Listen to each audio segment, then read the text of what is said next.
Through an accomplished career that spanned more than 4 decades, James Fordemwalt, Ph.D., dedicated himself to bettering the areas of science, technology, engineering, and education. For more than 25 years, he shared the wisdom, expertise, and techniques that he picked up during his extensive work in the field with college students, most recently at Arizona State University, where he was honored with the rank of Professor Emeritus upon retiring in 2001. Always passionate and encouraging, Dr. Fordemwalt has most valued the opportunity he has had to shape young minds and lead students on the right path for a successful future.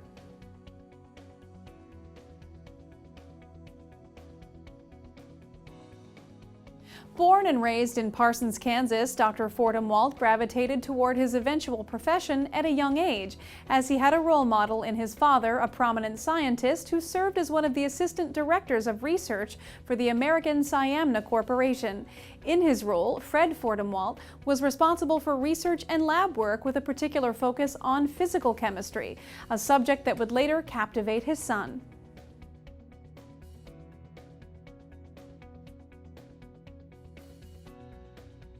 After graduating from high school, he attended University of Arizona, where he earned a Bachelor of Science and a Master of Science in 1955 and 1956, respectively.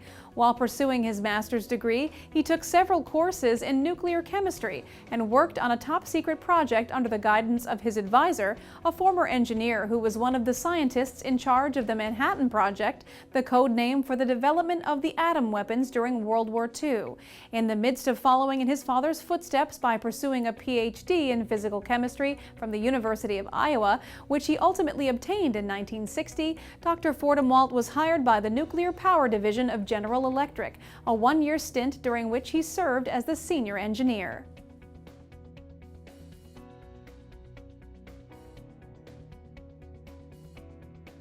Following this appointment, he transferred his skills to Semcor Incorporated from 1960 to 1961, and then excelled as a section manager for the Motorola Semiconductor Products Division in Phoenix for 5 years. Between 1966 and 1971, he found success in Santa Clara, California, as the department manager of Philco Ford Microelectronics Division and the associate director of research and development at American Microsystems Incorporated.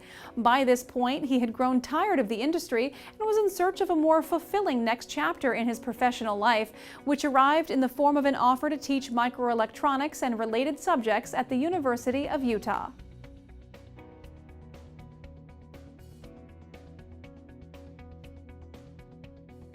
As an associate research professor at the school's Institute for Biomedical Engineering, he immediately fell in love with the job of teaching students. While there from 1972 to 1976, he also worked alongside a colleague, Bob Jarvik, on a project on an artificial heart, eye, and ear.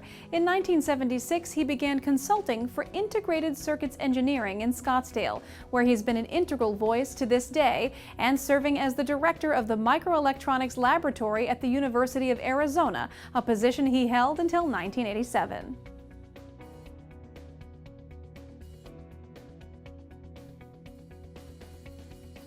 Dr. Fordemwalt then advanced to Arizona State University, where he balanced positions as an associate professor, laboratory manager, associate chair of microelectronics, and assistant chair for the Department of Electronics and Computer Technology until his retirement in 2001.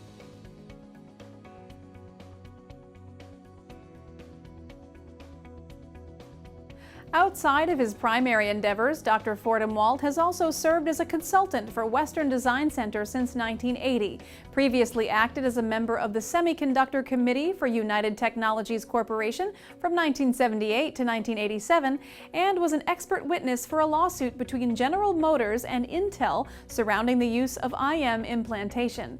Additionally, he authored the book Silicon Wafer Processing Technology in 1979, which he considers to be a highlight of his professional and academic career.